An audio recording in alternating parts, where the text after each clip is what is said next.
Year of Yes. Chapter 10. Yes, thank you. It was a dinner celebration. Women.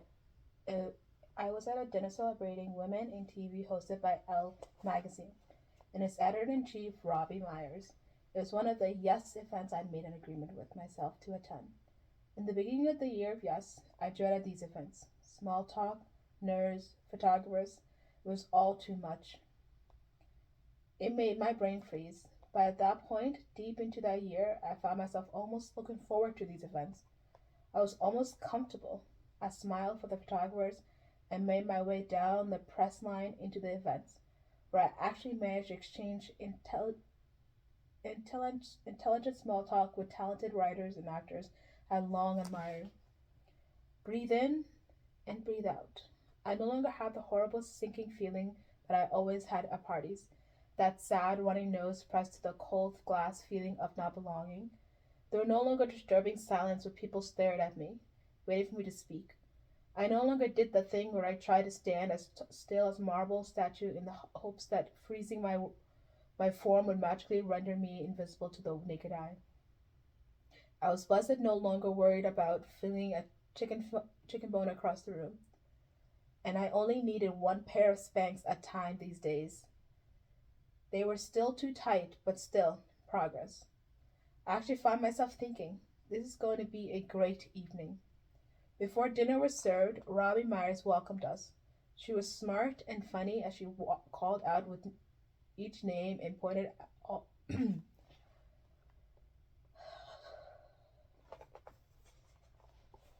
She was smart and funny as she called out each name and pointed all us out.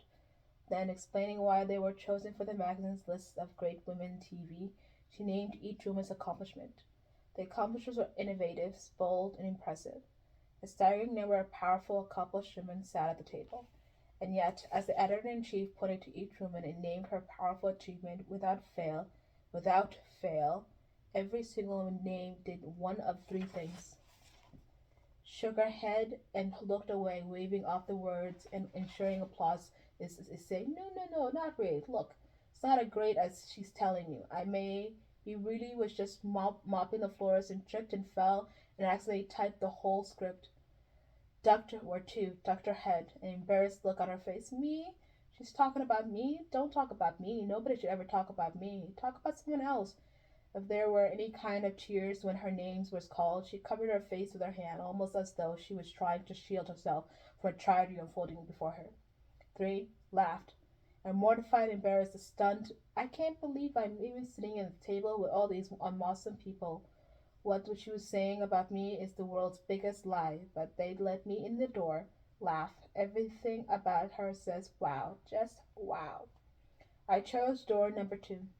Robbie rattled off a list of all the things I've done, all the work, all the ways I've changed how women are portrayed on TV, how people of color are portrayed on TV, and I ducked my head down, shaking my head, covering my face with hands, waiting for the attention and applause to go away. Nothing to see here, folks, move on. Door number two. When the editor in chief sat down next to me and very pleasantly said something like, now, where are you from, Shonda? Ohio, is it? I responded, did you notice not a single woman in this room can handle being told she's awesome? What is wrong with us?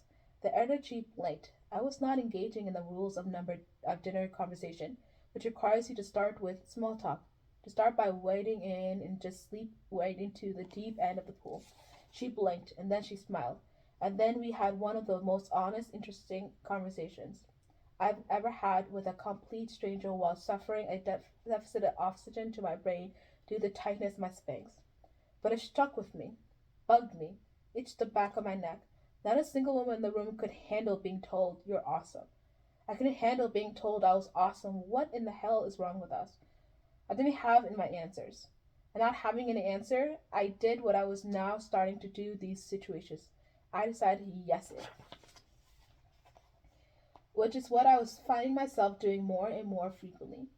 Instead of wallowing in the problems, I figure out what its yes it would be. Sometimes this ends up being a ridiculous mind game, but most of the time it works. The point of this whole year of yes project is to say yes to things that scare me, that challenge me, So in order to say yes a problem, I have to find whatever is inside the problem that challenges me to scares me or makes me just freak out. Then I have to say yes to that thing, which feels like counterintuitive insanity. But I'm slowly coming to understand it's not insanity. I race into the wilderness and it's all darkness and thorny bushes and rocky uphill paths, and I'm spitting out swear words left and right, and then suddenly I break through into the clearing and find I'm standing on the mountaintop. Air in my lungs, silent on my face. It's not intensity. It's just tough. It's just surgery. You can't close the patient's chest until you found the wound and operate on it. The problem is the open chest. The wound is the challenge, and yes is the operation. You're making fun of me and my metaphor right now, aren't you? You are. I can feel it. Cut me some slack. I've spent 12 seasons writing Grey's Anatomy, people. I can CBS Chem 7 type, cross, and match you in my sleep. Do you know how to diagnose appendix, fever, and tiredness over McBurney's point? The common cause for post op fever, the five W's: wind, water, walking, wounded, and wonder drugs. If you went into labor right now, I would perform a C section on you. You don't want me to, but I could. And as any of the writers who has been pregnant will tell you, I would. The point is, my metaphors are medical. The point is also that if you pass out in front of me, I will crack your chest and put you on a LVAD and start calling you Denny. So maybe trying to stay conscious around me. Say yes to staying conscious. Anyway, I decided to do it. I decided that if it is so hard to own up to my own accomplishment, to take a compliment, to not duck my head and choose door number two, then I'm going to say yes to accepting any and all accomplished acknowledgments of personal fabulous awesomeness with a clear, calm thank you and confident smile and nothing more. I'm going to say yes and just see what happens. It sounds much easier than it is. Someone says, I love your show. You know what I say back? I say, oh my god, I'm just so lucky, really fortunate. It's not me, it's everyone who works with me. Okay, look. Everyone who works with me, they are amazing. I truly am surrounded by people: actors, line producers, directors, set directors, costume designers, assistant directors, grips, craft service people, team masters, writers, so many people who are incredibly talented and without whom Shonda Land would literally not exist. There are a bunch of cool people at ABC who are pretty essential too. My agent Chris, my lawyer Michael, a lot of people to make Shonda Line the creative, happy, and successful place that it is. So it is everyone who works with me. But why am I running around saying it's not me? Because it is. It's me. It's me and it's them. It's us. And what the hell is up with the I'm just so lucky line? I'm not merely lucky. No one who succeeds is merely lucky. Not in the line she tripped and fell right onto the television ratings chart away. Lucky implies I didn't do anything. Lucky implies something was given to me. Lucky implies that I was handed something I did not earn, that I did not work hard for. Gentle reader, may you never be lucky. I am not lucky. You know what I am? I'm smart. I'm talented. I take advantage of opportunities that come my way and I work really, really hard. Don't call me lucky. Call me badass. Okay, now I'm going to admit something to you. That was all an act. There is a part of my brain that's screaming at me right now for giving myself all this accomplishment, screaming and wringing my brain little hands and nervously hopping around. You cannot say that you're out loud. People will that think you believe you are that I'm what? Into myself? Cocky? Immodest? Brazen? In love with myself? That I think I'm special? Shudder. Shake. Hop. Flip out. I wrote that whole series of compliments to myself as part of my yes, and it is hard to do it. I felt like a complete jerk the whole time I was writing it. And sad part is, right up until I got to badass, those weren't even compliments. They were facts. Sadder, I just say that I'm actually worried that people would think I'm just into myself. I'm worried that people would think that maybe I think I'm special, that I'm in love with myself.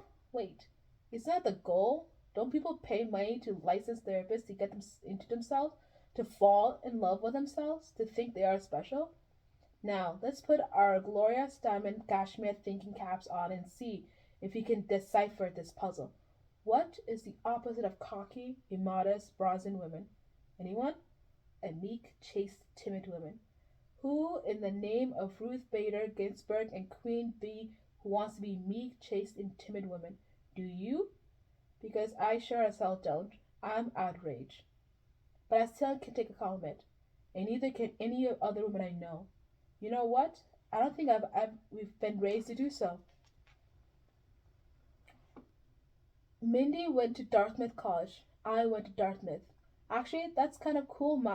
Cool mafia of Hollywood women who went to Dartmouth. Connie, Rachel, Aisha. What? Five is two a mafia. That's not the point. The point is that one day I'm sitting around minding my own business when a member of the mafia, whom I don't actually know but whose TV show I obsessively watch, calls me up for reals. Mindy is on the phone. Now, to be clear, I don't watch a lot of TV during the TV season because I'm working. But Mindy's show was something that I watched in real time. When it aired, I turned tired never to miss it. Mindy is on the phone, and she's asking if I will come and do a cameo on her show, The Mindy Project. Act like an actor. Act like an actor on her show. The show that I watch in real time when it airs and never miss. The one that stars Mindy. This is a joke, right? I'm being filmed and later this will be on the internet. But people will laugh at me, and all my high school terrors are coming true. It's definitely a joke. But it's not. She means it. Mindy is serious. She wants me to come and act on the Mindy Project. Not give a speech, not be a talk show guest, be an actor. Acting. Playing fictional version of myself, yes. But still, acting on TV? I don't really have a choice. I'm doing the year of yes. Also, I'm in love with her show. But also, Mindy is a Dartmouth sister, a member of the Mafia, and Mindy is an FOD, first, only, different. I wonder how many questions she gets about being an Indian American woman. Probably as many questions I get about being an African American woman. As an African American woman, how does it feel to fill in the blank? Here's a tip. The answer, no matter how you fill in that blank, is always the same. I don't know, since I've never been anything other than a black woman. I can't tell you how specific anything feels any more than someone could tell someone how things feel as a white woman in a creepy. It's a creepy question. Stop asking it. I'm betting Minnie hates the FOD thing as much as I do. I say yes. Immediately after I say yes, I become terrified about the entire thing. I think about all the ways I can cancel. I think about getting a serious illness. The third Chris in my life, if you are keeping track, we have a publicist Chris and Godfather Chris. My agent Chris says there is no way I can cancel. He says that I said I would do it and he told them I would do it. He says I'm doing it. He says this very firmly. I think publicist Chris and agent Chris have been talking. Remind me to do something about that. Why am I so scared? I'm not worried about panicking during filming. I survived shooting Kimmel for a full hour. I can survive a few takes without hyperventilating. I'm not worried about being on set and the cast and the crew being mean or making fun of me. TV crews are notoriously great people and no one ever makes fun of guests on any set. I'm worried what will happen when it airs. Not because of acting skills. I don't think anyone's going to watch me and act and say, my God, Mary Streep had better hang it up right now because here comes Shonda. I don't even think they're going to say that. Joe at the community theater should hang it up. But I know I wouldn't completely shame myself. Well, I might shame myself. But I have some TV shows, people. I understand the magic that could happen in an editing room. If I cover the Mindy Project set in the shame, the producer of the show will kindly hide it in editing. And then, if they are wise, use the footage to blackmail me for the rest of my life. I am worried that people will whisper, who does she think she is? Acting on a TV show? What does she think she's all that? Does she have the high and opinion of herself? My, aren't we just a little in love with ourselves these days? You heard me. I'm scared people think I like myself too much. I'm on Twitter checking in on the world, and I see a tweet from motherhood site. I says sleepless and a badge of honor for moms. What? Badge of honor? Right, right then and there, my hair catches on fire. My hair just lights up in flames of instant rage. The rage may be especially bad because I still have PTSD from my oldest child infant days. My perfect, beautiful miracle baby. Never slept. Ever, never. So neither did I. 12 years later, the memories of those nights of that sleep deprivation still makes me rock back and forth a little bit. You want to torture someone? Hand them an adorable baby they love who doesn't sleep. Badge of honor. Never necessarily evil, yes. Pain in the ass, yes. Badge of honor? Are you freaking kidding me? Who believes that crap? Who's drinking that crazy Kool-Aid? But a lot of people are. Most people are. I don't think it ever occurred to me before how much and how often women are praised for displaying traits that basically render them invisible. When I really think about it, I realize the culprit is the language generally used to praise women, especially mothers. She sacrificed everything for her children. She never thought about herself. She gave up everything for us. She worked tireless to make sure we had what we needed. She stood in the shadows. She was the wind beneath our wings. Greeting cards companies are built on that idea. Tell her how much all the little things she does all year long and that seem to go unnoticed really mean to you with a $2.59 card. Mother's Day is built on that idea. It is good, we're told. It's good how mom diminishes and merits herself. The message is, mothers, you are such wonderful and good people because you make yourself smaller. But you deny your own needs because you toil tirelessly in the shadows and no one ever thanks, or notices you. This all makes you amazing. Yuck. What the hell kind of message is that? Would anyone praise a man for that? Those are not behaviors anyone would hope to instill in their daughters. Right? Right? I'm not saying motherhood shouldn't be praised. Motherhood should be praised. Motherhood is wonderful. I'm doing it. I think it's great. There are all kinds of ways and reasons that mothers can and should be praised. But cultivating a sense of invisibility, martyrdom, tiredness, working unnoticed and unshunned, those are not reasons. Praise women for standing in the shadows? Wrong. Where are the greeting cards that praise the kinds of mothers I know? Or better yet, the kind of mothers I raised by? I need a card that says, Happy Mother's Day to the mom who taught me to be strong, to be powerful, to be independent, to be competitive, to be fiercely myself and fight for what I want.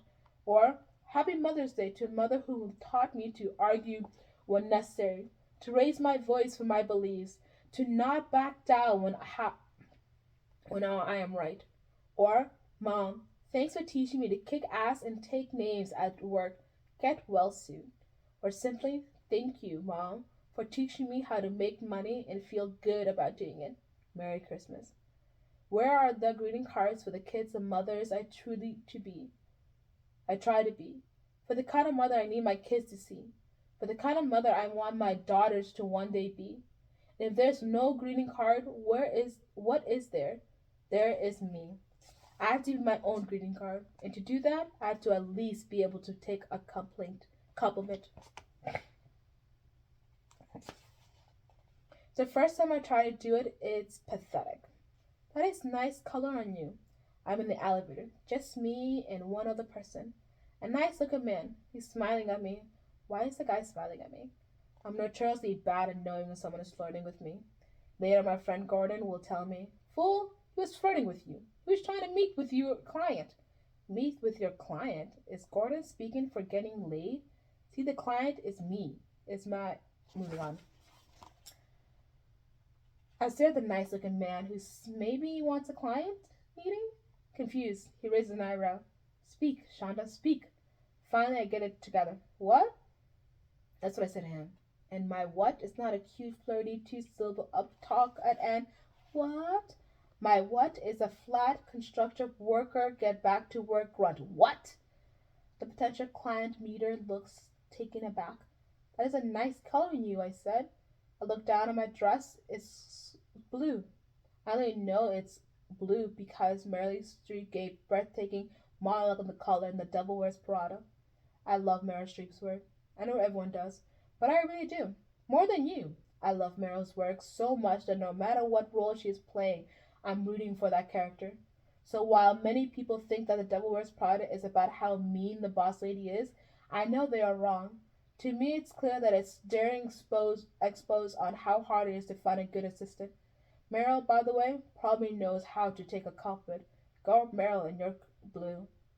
I actually pretty much thought all that while standing in the elevator with this man. The client meter, you can see why I have a hard time with small talk. But my dress is blue and he likes it.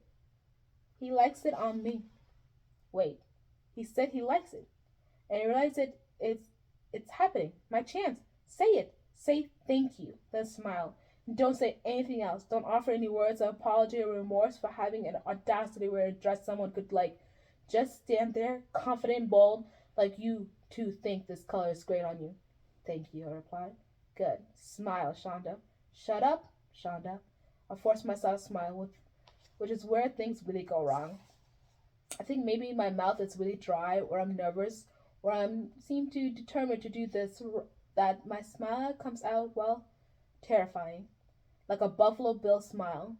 Not the cowboy Buffalo Bill, the Buffalo Bill from the Silence of the Lambs, who made you put the lotion on your skin or else you'll get the hose again.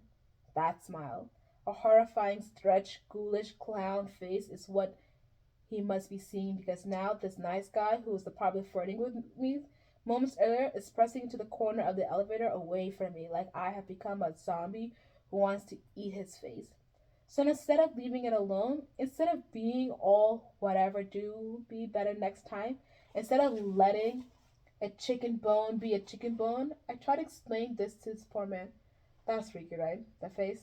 I was smiling, but I was totally not doing it the right way because I say yes to compliments now, but I'm still not used to it. And you are kind of the first one, the test case, and I wasn't expecting to hear in this elevator. Haha. So when you said the nice thing about the color, which is blue, by the way, I just kind of ding. The door opens, and the really nice, cute guy who likes this color of my runs for his life. And the crazy lady in the elevator.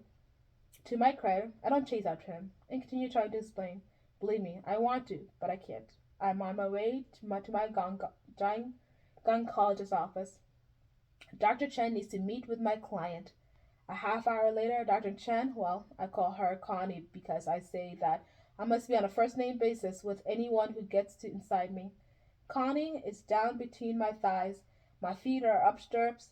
She's got a whole spectrum swab thing going on, and right now she's shining a light right up my vajayjay, looking at a who the hell knows what.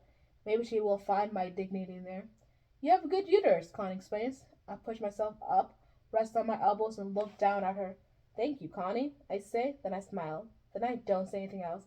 Not to brag or anything, but that's how it's done, folks. As the weeks as the weeks roll by, this part, thank you, smile, shut up, gets easier. It takes some practice, but I slowly start to get better at it. Thank you, smile, shut up.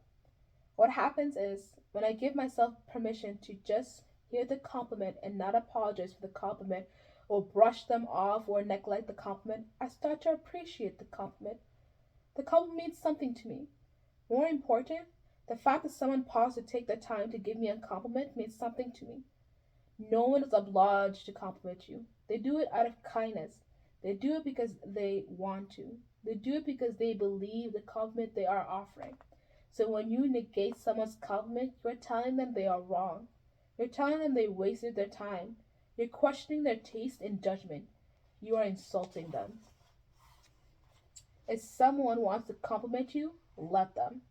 But that's not enough. That's not. I'm starting to realize even the point. It's like the Wonder Woman pose. Thank you, smile, shut up. It's good. It's good for you. But it's a pose. It's a fake it till you make it. It's not real. I can stand and pose like Wonder Woman all day long, but it doesn't make me Wonder Woman. Because when her hands came off her hips and she walks away, Wonder Woman never said to her friends, "No, gosh, I'm not a hero." The way the world could The way the world got saved was totally just luck. I hardly did anything. I mean, if I didn't have that lasso, these bracelets, I was totally lost. I mean, I'm just a 6 foot tall Amazon girl with a dream. Wonder Woman would kill that version of herself. She'd run off that meek chast Wonder Woman embarrassment with her invisible plane. Wonder Woman does not fake it. Wonder Woman is a sturdy and badsery. It's a word. Badsery. I know it's a word because I just typed it twice. And when my computer asked if I wanted to ignore it or add it to my dictionary, I chose to add it to my dictionary. A word that is in my dictionary is definitely a word. Badgery. It's a word. The dictionary kind of sort of said so. Badgery. A noun. The practice of knowing one's own accomplishment and gifts, accepting one's own accomplishment and gifts, and celebrating one's own accomplishment and gifts. 2. Noun. The practice of living life with swagger. Swagger, noun or verb. A state of being that involves loving oneself, waking up like this, and not giving a crap what anyone else thinks about you. Term first coined by William Shakespeare. Wonder Woman is not faking it. Wonder Woman means it. Wonder Woman is all swagger and badassery. Compliment Wonder Woman and she'll be all, yeah, I'm a hero. Yeah, I saved the world. What's next? Wonder Woman isn't worried that her friend is going to feel bad. Wonder Woman isn't concerned people will think she thinks she's better than anyone they are. Because guess what? When it comes to using a lasso and magic bracelets and flying an invisible plane, what Wonder Woman is better than they are. She's freaking Wonder Woman. Have you seen her boots? If Serena Williams tells the reporter something like, I'm the best tennis player you'll ever see in your lifetime, I'm betting you she isn't worried that people will think she's better than they are at tennis because she's Serena Williams. That's swagger. That's badassery. Want more examples? Do you think Oprah doesn't know she's the best talk show host ever? Do you think that she stays awake at night worried people think she thinks that she's the best? No. And Audra McDonald and her record-setting 6 Tony Awards cannot possibly show up to rehearsals nervous that someone will think she believes she is better than Broadway performer, right? I feel like Julia Child swagger her booty off. Taylor Swift, all kinds of young battersy. Baya, Mila, Mose Davis, the female Army Rangers, Mitzi Copeland, just sing. And I think this is the thing. Everyone's got some greatness in them.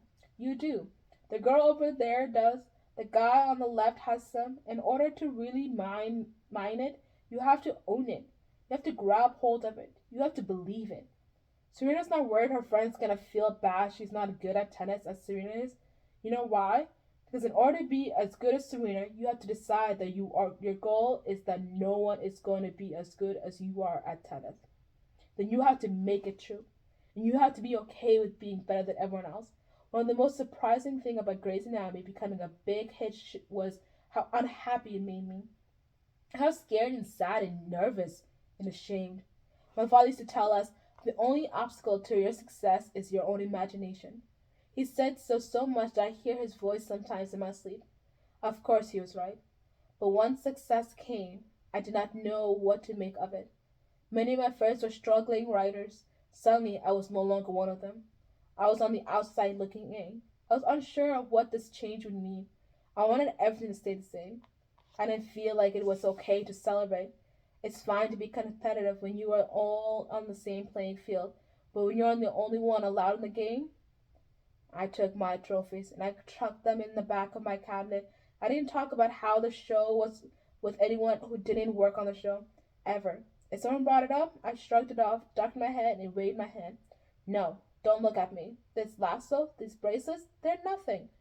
I was so excited about my job. I was in love with this television, in love with the magic of it, the pace, the excitement, the creativity. I wrote interior operating room day, and they built an operating room magic.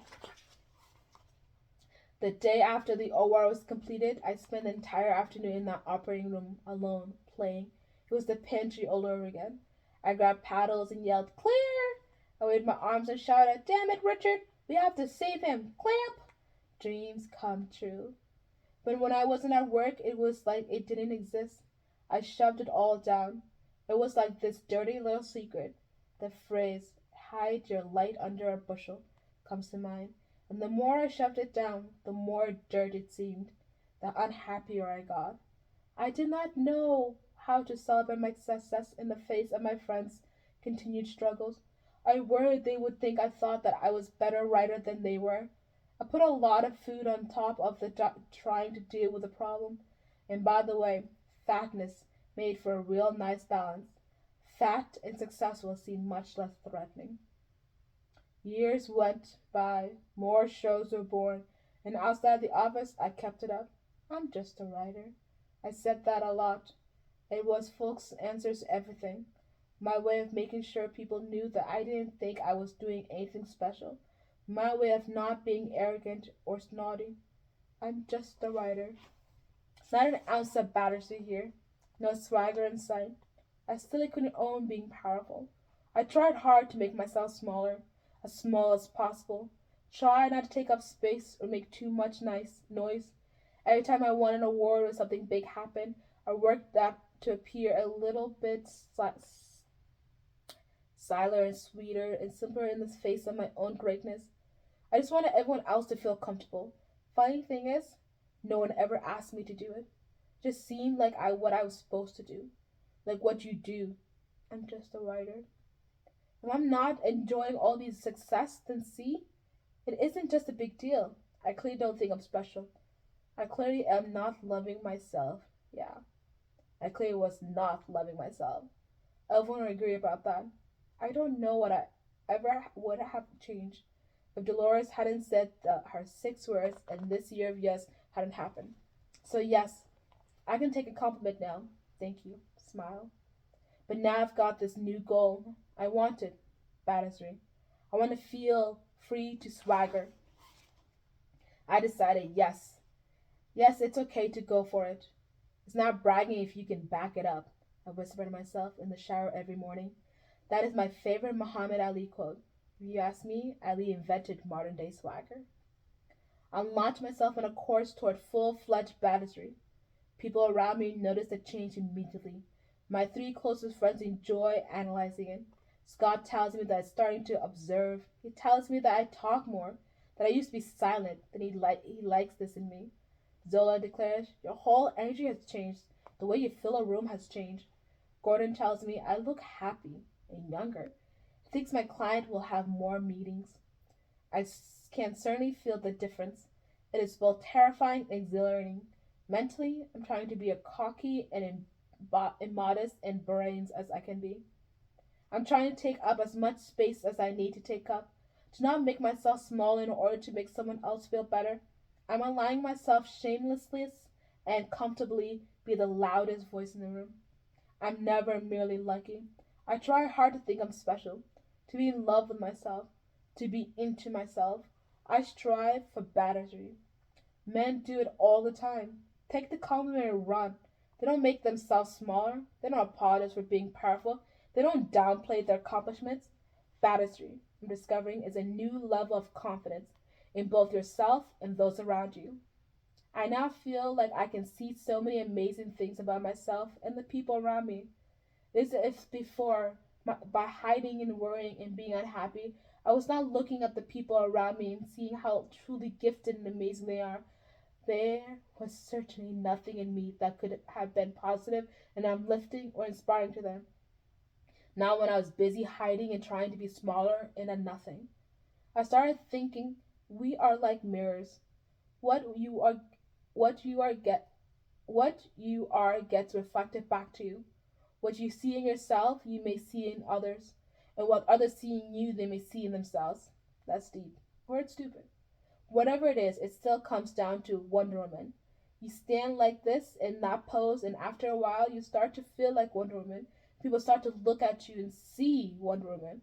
And oddly, that makes them feel better when they are around you. People like being around whole, healthy, happy people. I was lying in the grass the other day watching my 2 youngest girls, Emerson and Beckett, race around. They're wearing these light blue frozen superhero capes that my sister Dolores made for them. Now, I know there are no superheroes in Frozen, but I've been experiencing existential crisis about princesses and feminism and normalizing the image my daughters see, and why all girls superheroes underwear in their stories in pink when no superhero costumes are pink. And look, they're wearing light blue Frozen superhero capes because I have told them that Anna is a junior superhero with a black sister and a gay brother, both of whom are off ruling other countries because, they have jobs. You do your mothering your way, I'll do my mothering mine. Emerson is making plain noises. Beckett is spinning and spinning and racing around with her chubby, not quite 2 year old arms in the air, her curly hair flying. Then Beckett pauses. She looks at me. Mama, she says, grinning. Beckett's always grinning. Mama, I am McCribble. Emerson pauses, looking enough to shoot a correction. Incredible. And I am amazing. And then they swagger away. Beckett goes back to spinning. Emerson goes back to her plain noises. The blue capes and tail in the wind. With that, with that, with that, we were all 2 and 3 year old, I think. They never applaud for their marvelousness. They do not make themselves smaller for anyone. Do not make up their own words. That is some amazing, incredible battery. I burst out laughing. I was happy. I am happy. When it comes to time to film my part, the Mindy project, I am ready. I put all the swagger I've got. I rub myself all over with battery, and then I head down to the set. What happens next is whirlwind. I'm standing with my favorite actors in a room filled with document paraphernalia. The experience of being both in college and inside my TV set at the same time is so real. I'm told to say a line here and stand there, to look here and go there, move this way and that. I try very hard to be the obedient and do what I'm told. I suddenly have a renewed respect for how hard acting in front of a camera is. As a realize as a writer, I truly do not know what goes down on my soundstage. I have fun. I laugh. They're incredibly kind to me.